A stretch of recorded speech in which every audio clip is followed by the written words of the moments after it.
कल्ले हाँ जाने दो ना, क्या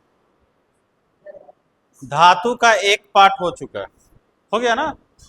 धातु का एक पार्ट हो चुका है, भौतिक अवस्था। अब सेम उसका आज पढ़ेंगे अधातु। क्या पढ़ेंगे?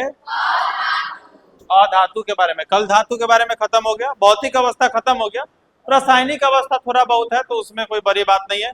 फिर धातु का एक, जैसे कि धातु का भौतिक पढ़ लिए, तो अब अधातु का भौतिक पढ़ लेते हैं, तो दोनों में कंपेयर हो जाएगा तो याद हो जाएगा। अलग अलग धातुएं खाली पढ़ाएंगे आपको, तो फिर अलग अधातु पढ़ाएंगे तो तुम कंपेयर नहीं कर पाओगे, जिससे तुमको बोझ लगने लगेगा वो चैप्टर। आज क्या पढ़ेंगे? अधातु।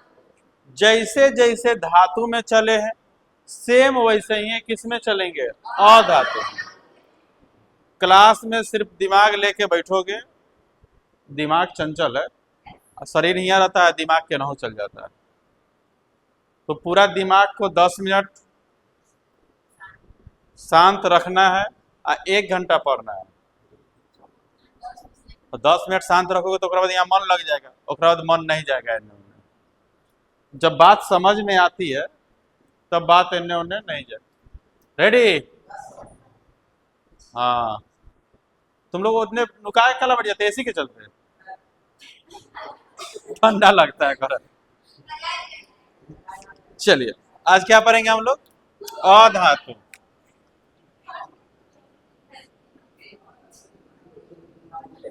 अधातु देखिए, कल हम लोगों ने 111 तत्व में से 74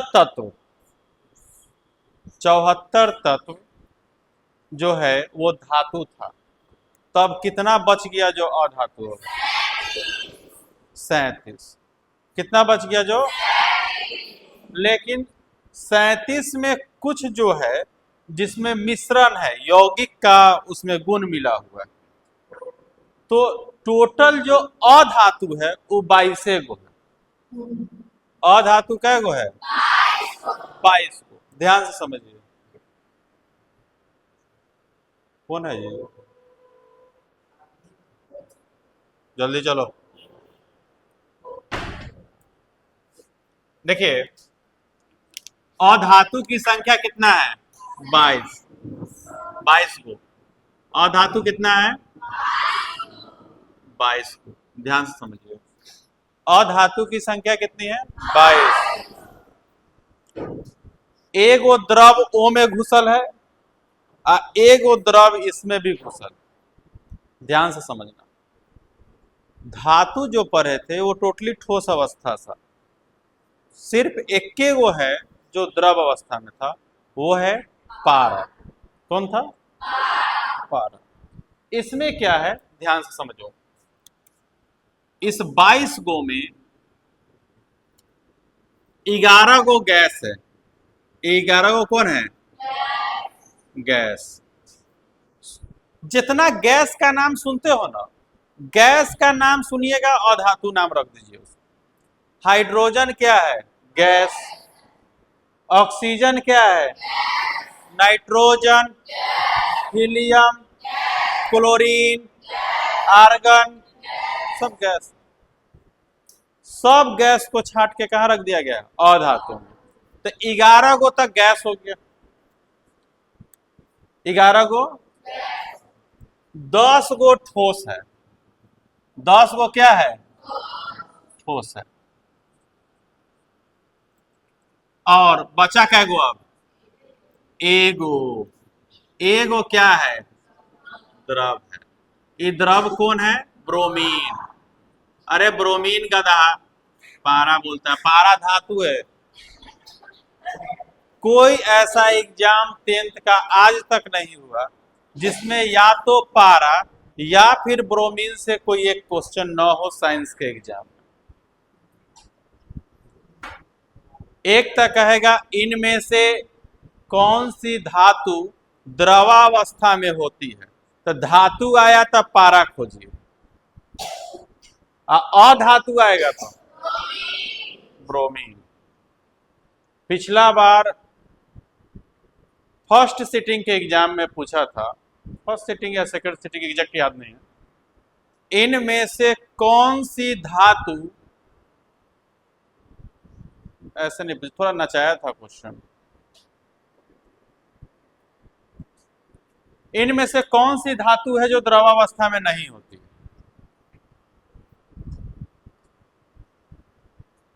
कौन सी धातु है जो द्रवावस्था में नहीं होती? इसी टाइप का क्वेश्चन था, एग्जैक्ट हमको याद नहीं आ रहा है। और एक सिटिंग में एग्जाम आपको पूछा था, इनमें से कौन सी अधातु द्रवावस्था में होता है, ये सीधा क्वेश्चन पूछा था। इनमें से कौन सी अधातु द्रवावस्था में होती है? पहला ऑप्शन पारा। कई ऐसा लड़का था इसी कोचिंग का भी जो पारा मार के चला गया था। आपको याद रखना पड़ेगा कि धातु का द्रवावस्था पारा है, अधातु का क्या है? ब्रोमीन। धातु पूछेगा तो पार, दुइये को तो द्रव के बारे में पढ़ना ही, एगो पारा एगो ब्रोमीन। तो जितना जो आप 111 को एलिमेंट का पीरियोडिक टेबल देख रहे हैं उनमें दुइये को द्रव है जो अपने आप में द्रवावस्था में। अगर जल को आप देख रहे हैं तो यौगिक है, हाइड्रोजन और ऑक्सीजन को मिला के बना हुआ है, तो अलग चीज। अगर आप द्रव अवस्था को पढ़ रहे हैं तो दो ही द्रव है पूरे एलिमेंट में, एक पारा मरकरी जिसको कहते हैं, दूसरा ब्रोमीन। अगर बात पारा का है तो बात धातु का हो रहा है, और बात अगर ब्रोमीन का है तो बात अधातु का हो रहा है। कोई दिक्कत? किसी को भी थोड़ा सा भी दिक्कत है? नहीं। अधातु कौन है? ब्रोमीन। अधातु कौन है? तो सोचिए, यहां से और यहां से क्वेश्चन आने का कम चांस है, ई इक्के गो है तो पूछ सकता है, तो हर एक के साल में पूछ देता है। या तो ये क्वेश्चन कि इनमें से कौन सी धातु द्रवावस्था में होती है? कौन? पारा। इनमें से कौन सी अधातु द्रवावस्था में होती है? अक्सर क्या करेगा, जब धातु पूछेगा तो ऑप्शन नंबर ए में ब्रोमीन डाल देगा लड़का को कंफ्यूज करने के लिए, ऑप्शन नंबर ए डाल देगा ब्रोमीन। आज जब धातु पूछेगा, बोले अधातु पूछेगा, अधातु, तो ऑप्शन नंबर क्या है? ए डाल देगा, पारा, बच्चा को कंफ्यूज करने के लिए। लेकिन कितनों कंफ्यूज करा लीजिएगा, आप सटीक पढ़ के गए हुए हैं तो आपको कोई कंफ्यूज नहीं करा सकता। धातु में एक ही है जो द्रवावस्था में होता है, वो है पारा। अधातु में एक ही है जो द्रवावस्था में है, वो है ब्रोमीन। कोई दिक्कत? किसी को भी दिक्कत नहीं। अब कल का टॉपिक याद कीजिए, कल हम लोगों ने क्या क्या टॉपिक याद किया था। पहला आपका टॉपिक था भौतिक अवस्था, याद आ रहा है? मतलब ठोस भौतिक अवस्था। दूसरा जरा बताइएगा, इलेक्ट्रॉनिक विन्यास। तीसरा, जैसे ही इलेक्ट्रॉनिक विन्यास का बात आएगा तो विद्युत धनात्मक या ऋणात्मक का बात आएगा। कल विद्युत धनात्मक था तो आज क्या आना चाहिए?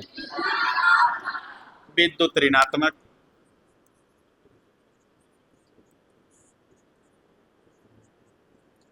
अगला बोलिए, आघात वर्धनीयता। तो इसमें आघात वर्धनीयता नहीं होता है, इसमें होता है भंगुरता। क्या होता है? क्यों ऐसा बोल रहे हैं सो हम जब इसको डील करेंगे तो बताएंगे। भंगुरता। और बोलिए, तन्यता। और बोलिए, चमक। और बोलिए, क्या? द्रवनांक एवं क्वथनांक। द्रवनांक एवं क्वथनांक। और बोलिए, विद्युत सुचालक। तो ये विद्युत सुचालक तो नहीं होगा, ये क्या होगा? सुचालक। और बोलिए, ध्वनि। और बोलिए, घनत्व।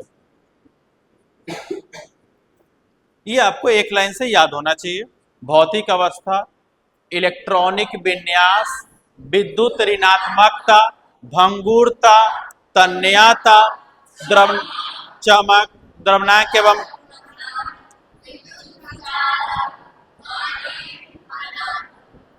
रेडी। अब देखिए,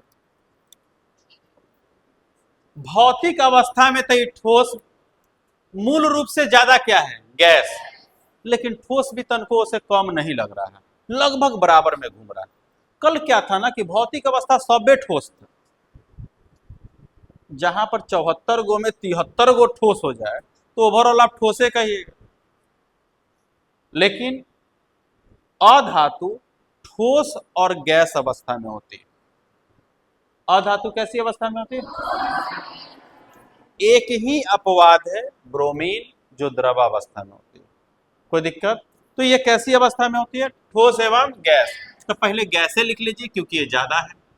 इसकी अवस्था कैसी होती है? गैस एवं ठोस। एक अपवाद है कौन? ब्रोमीन।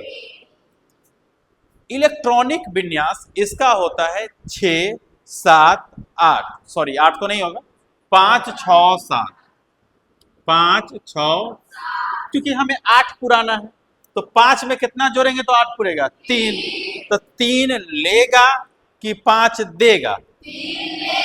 3 लेगा। कभी भी जो बड़ा है उसका बात चलेगा। तो 5 और 3 में कभी भी 3 ये लेगा, जो लेता है। आप भीख मांग रहे हैं तो गरीब है, भीख मांग रहे हैं तो क्या है? तो आप पर ऋणात्मक होगा कि धनात्मक होगा? ऋणात्मक होगा। ये 6 है, कै गो लेगा? 2 गो। विद्युत ऋणात्मक की विद्युत धनात्मक? इलेक्ट्रॉन लेगा तो ऋणात्मक, देगा तो धनात्मक। ये 7 गो है, कै गो लेगा? 1 गो। धनात्मक की ऋणात्मक? ऋणात्मक।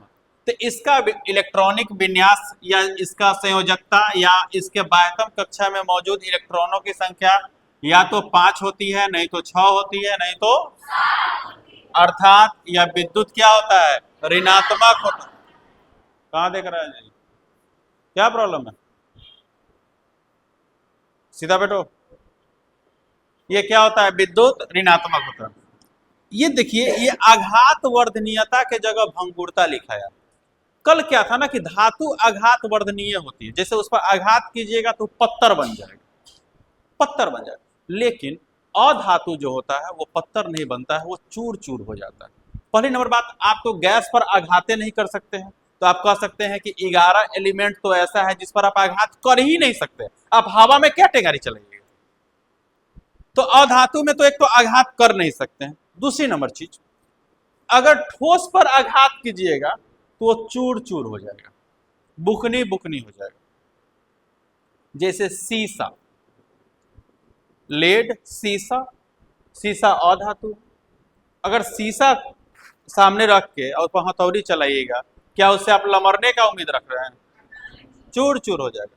तो अधातुएं भंगुर होती है। भंगुर का मतलब है अगर उस पर कोई किसी चीज से पीटा जाए तो वह चूर चूर हो जाएगा, चकनाचूर हो जाएगा। कोई दिक्कत? भंगुर का मतलब होता है चकनाचूर हो जाना। क्या हो जाना? चकनाचूर, समझ रहे हैं ना? चकनाचूर का मतलब पूरा चूर चूर हो जाना। टूटना अलग चीज है, चकनाचूर अलग चीज है। ये चकनाचूर होता है। जैसे शीशा को आप मारिएगा, मान लीजिए लोहा को अगर काटना भी चाहे तो आप एक बार मारिएगा तो आपको पता है कि 2 भाग में टूट जाएगा, लेकिन शीशा को मारने से पहले आपको खुद नहीं पता होगा कि कै भाग में टूटेगा। सीधा अगर हथौड़ी आघात किया जाए तो आपको भी नहीं पता होगा कि वो कै भाग में टूटेगा। तो जो अधातुएं पर एक तो आघातें नहीं कर सकते हैं, अब बाकी की अधातु जिस पर आघात कर सकते हैं उसमें भंगुर का गुण होता है। तो हम कह सकते हैं कि धातुएं आघात वर्धनीय होती है, अर्थात उस पर किसी चीज से प्रहार करने पर पतला से पतला पत्थर बन जाता है। लेकिन अधातुएं भंगुर होती है, अर्थात आप उसको मतलब समझाइए। आप आघात वर्धनीय का मतलब समझा दिए, तो भंगुर का मतलब समझाइए कि अधातुएं भंगुर होती है, अर्थात उसे किसी चीज से पीटने पर वह चकनाचूर हो जाता है। कैसा हो जाता है? क्या आपको लगता है कि इसमें तन्यता पाया जाता होगा? आप जो चकना आप खींच उसी को सकते हैं जिससे पत्थर बना सकते हैं। शीशा को आप लमरा सकते हैं? नहीं। तो अधातु में तन्यता नहीं होती है, चमक भी नहीं होती है। शीशा रिफ्लेक्शन से चमकता है, उसका अपना चमक नहीं है। शीशा का अपना चमक नहीं, वो रिफ्लेक्शन से चमकता है, प्रकाश की वजह से चमकता है। द्रवनांक एवं क्वथनांक निम्न होता है। कैसा होता है? निम्न होता है। कैसा होता है? निम्न, मतलब कम होता है। अब ऑक्सीजन को क्या गर्म कीजिएगा, तो तंगा सानी धूप लग जाता है तो गर्म हो जाता है कि नहीं, या कम हो जाता है, तो उस पर ताप का, बहुत कम में ताप पर का प्रभाव पड़ता है। तो द्रवनांक एवं क्वथनांक क्या होता है उसका? निम्न होता है। विद्युत का कुचालक होता है, उससे विद्युत पास नहीं करता, उसमें कोई ध्वनि नहीं होती। ध्वनि उसी चीज से उम्मीद कीजिए जिस पर आप पीटने की उम्मीद रखते हैं, शीशा पीटने वाली चीजें नहीं, शीशा पीटने वाली चीजें नहीं। तो अधातु में किसी प्रकार की ध्वनि नहीं होती। कोई दिक्कत है? कोई दिक्कत नहीं। आप जिसे देखिए, आप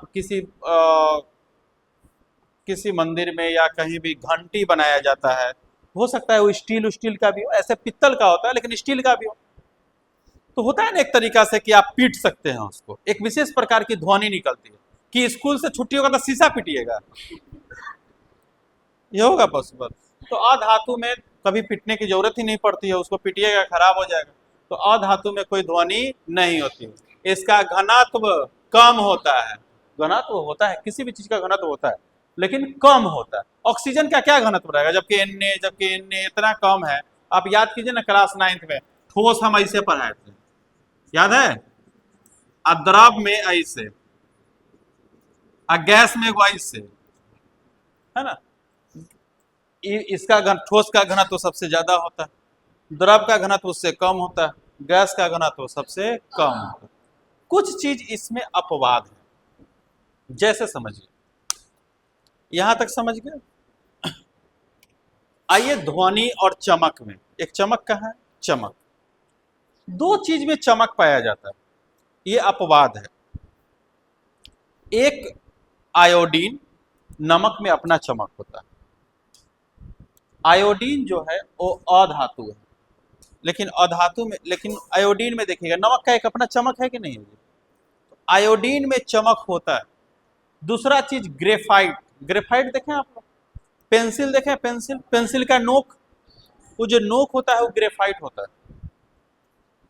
वो जो नोक होता है वो क्या होता है? ग्रेफाइट होता है। तो खैर उसका चमक हटाइए, लेकिन आयोडीन में चमक होता है। आयोडीन में चमक, कह लीजिए तक ग्रेफाइटों में थोड़ा बहुत चमक होता है। बैटरी देखें मुटका, उसमें भी चमक, सॉरी, उसमें जो काला सा निकलता है जब लगता है उसमें भी चमक रहता है। तो आयोडीन और ग्रेफाइट में चमक होता है। किसमें चमक होता है? आयोडीन एवं ग्रेफाइट। ये अपवाद हो गया। वैसे ही अगर आप कुचालक की बात करें तो सब चीज कुचालक है, लेकिन ग्रेफाइट सुचालक होता है। तो बैटरी के अंदर ग्रेफाइट होता है ना, करंट इधर उधर करता है उसका, ग्रेफाइट क्या होता है? सुचालक होता है। ग्रेफाइट क्या होता है? अब ध्यान से समझना,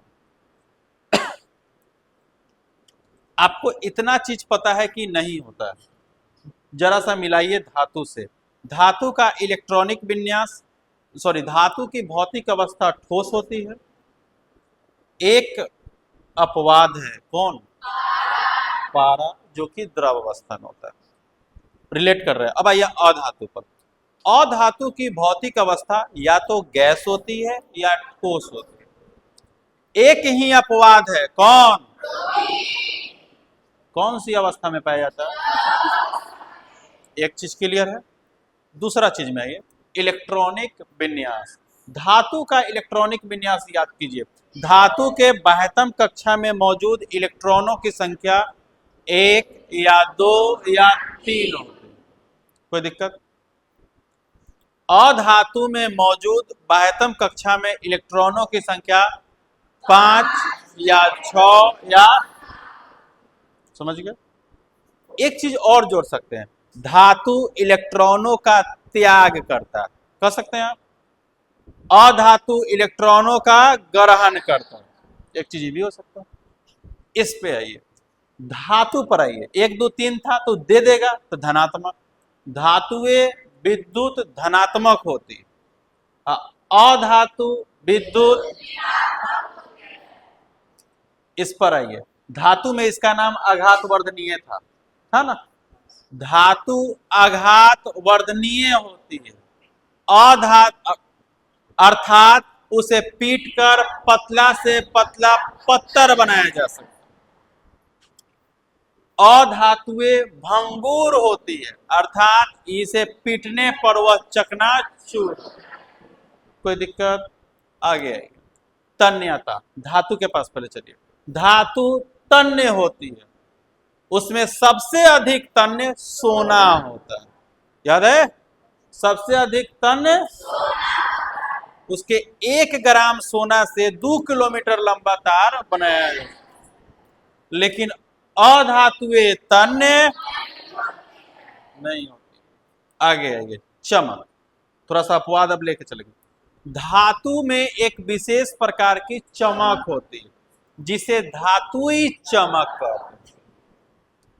अधातु में कोई चमक, अपवाद आयोडीन, ग्रेफाइट। ग्रेफाइट से अगर क्वेश्चन पूछता है तो ज्यादा इसमें पूछता है, बस ये को याद रखिए। अपवाद कौन है? आयोडीन। यहां से एक ऑब्जेक्टिव क्वेश्चन हमेशा पूछता है, इनमें से कौन सी अधातु चमकदार होती? आयोडीन। इनमें से कौन सी अधातु चमकदार होती? कौन? एक और क्वेश्चन अलग से समझिए, इनमें से कौन चमकदार होती है? पहला धातु, दूसरा अधातु, तीसरा दोनों, चौथा कोई नहीं। धातु। धातु क्या होती है? चमकदार होती है। अधातु चमकदार थोड़ी होती है, वो तो एगो अपवाद है। अपवाद कौन है? आयोडीन। अपवाद कौन है? कोई दिक्कत? आगे आइए, धातु में चलिए। धातु का द्रव्यनांक एवं क्वथनांक उच्च होता है, अधातु का द्रव्यनांक एवं क्वथनांक। धातुएं विद्युत की सुचालक होती है, सबसे ज्यादा सुचालक चांदी होता है। कौन होता है? लेकिन अधातु विद्युत का कुचालक होता है।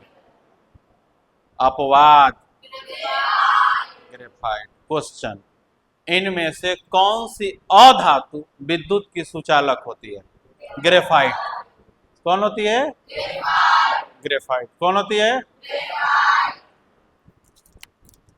ध्वनि। धातु में विशेष प्रकार की ध्वनि होती है जिसे धातुई ध्वनि। अधातु में ध्वनि। धातु में चलिए घनत्व। धातु का घनत्व उच्च होता है। लड़का लोग बोल रहा है जी, हमारा तो ऊता उंघारा शिवम कुमार। अरे कम से कम 7 बजे से बैठे तो फ्रेश होके आइए, तो आपका दिमाग दुगना काम करेगा। जैसे तैसे सूत उठ के आओगे, बेवजह चैप्टर को सुता दोगे तुम। 7 बजे तक एकदम स्टैंडर्ड टाइम, नहीं मतलब अच्छा से सुतियो रहना है तब आना है। अब कोनो 9 बजिया सूते वाला होगा तो 7 बजे लगेगा कि भोरा ही। हमारा अगर 7 बजे बैच हुआ था तो हमको लगता है कि अरे पूरा छुट्टी है कल, तो 7 बजे तक, 7 बजे से बैच। कौन? हाँ, तो उस दिन फ्री का बैच को कैसे देखिए, यहां देखो, घनत्व। धातु का घनत्व उच्च होता है, ठोस है तो ऊंचे होगा। अधातु का घनत्व, एक और पढ़िए कठोरता। क्या पढ़िए? कठोरता। ध्यान से समझो, धातु ठोस है तो फिक्स है कि कठोर होगा। देख लीजिए लोहा ये सब कठोर है ना, तो धातु कठोर होती है। अधातु, लेकिन एक अपवाद है। कौन है अपवाद? एगो अधातु में अपवाद है, पता है कौन? हीरा। 100 सोनार के 1 लोहार के। कह रहा है कि पूरा धातु कठोर होता है, अधातु कठोर नहीं होता है, लेकिन एक गो अधातु है जो कठोर होगा, कौन? और सबके बाप है, ओ से कठोर धातु वो नहीं। सबसे कठोर अधातु एक गो है, हीरा धातु नहीं है। हीरा क्या है? जरा सोच के देखिए, हीरा में चमक भी होती है, तो चमक वाला का भी अपवाद हो गया। किन्ने है चमक, जरा खोदिए। आयोडीन के साथ साथ कौन आ जाएगा इसमें? हीरा। तू बाद में जो, पहले हीरा क्या बेटे का जी, पहले हीरा ठीक लगेगा, हीरा, अब बाद में आयोडीन। पूछता है सबसे कठोर तत्व, हीरा। तत्व का मतलब चाहे धातु रहे चाहे अधातु। सबसे कठोर धातु, गलती सबसे कठोर धातु पूछेगा, ऑप्शन नंबर ए डाल देगा हीरा, लड़का सब ऑप्शन ए मार के चलाएगा। सबसे चमकदार धातु पूछेगा, ऑप्शन नंबर ए डाल देगा हीरा, लड़का सब हीरा मार के चलाएगा। बहुआ वो तुमको कंफ्यूज कराएगा। हीरा धातु नहीं है, हीरा अधातु। इस ऐसा क्वेश्चन 2-3 तुमसे पूछेगा जिसमें कंफ्यूज तनको हुए कि धातु, एक तो तुमको क्वेश्चन डाल देगा पारा आ ब्रोमीन से, तो आपको एग्जैक्ट याद रखना है कि पारा धातु है, आ ब्रोमीन अधातु। एक क्वेश्चन डाल सकता है चमकदार से, इनमें से कौन सी अधातु चमकदार होती है? हीरा। अब अभी सब कंफ्यूजन में, बोले कि ना बोले। अधातु मतलब हीरा। देखिए, एक हीरा आया, सबको फेल कर दिया, सब धातु कह रहा था कि हम ताकतवर है, कठोर है। हीरा बोलेगा रे? आया कि नहीं है? सब धातु कह रहा था कि हम चमकदार है, तो निधौसल है। हीरा बोलेगा रे? बोलेगा? ही हीरा सबसे चमकदार है, और वो हीरा धातु नहीं है, हीरा अधातु। हीरा क्या है? अधातु। कोई दिक्कत? थोड़ा सा भी अंतर याद रहेगा। अधातु चमकदार नहीं होता है, अपवाद बताइए। हीरा और आयोडीन। इसमें से ऑब्जेक्टिव क्वेश्चन हमेशा अपवाद से आता है, क्योंकि अपवाद छोड़ दे तो बहुत उसके पास ऑप्शन हो जाएगा। तो जब भी इससे ऑब्जेक्टिव क्वेश्चन आता है, कहां से आएगा? अपवाद। अपवाद से। इनमें से कौन सी धातु द्रवावस्था में होती है? पारा। इनमें से कौन सी अधातु द्रवावस्था में होती है? इनमें से कौन सी अधातु चमकदार होती है? और इनमें से कौन सी अधातु कठोर होती है? इनमें से कौन सी अधातु विद्युत का सुचालक होता है? ग्रेफाइट। इतना में से आप किसी क्वेश्चन बैंक का सेट उठा लीजिए, इतना में से क्वेश्चन रहना ही रहना, चाहे एगो रहे चाहे 2 गो रहे, क्वेश्चन रहना ही रहना। यहां तक कोई दिक्कत किसी को भी नहीं। ये था धातु और अधातु का भौतिक अवस्था। कौन सी अवस्था था? भौतिक अवस्था। साथ ही साथ ये था धातु और अधातु में अंतर। क्या था? अभी अंतर किए है ना, इसमें ये होता है, उसमें ये नहीं होता है। अब आएंगे इसके बाद हम लोग, कितने देर का होगा?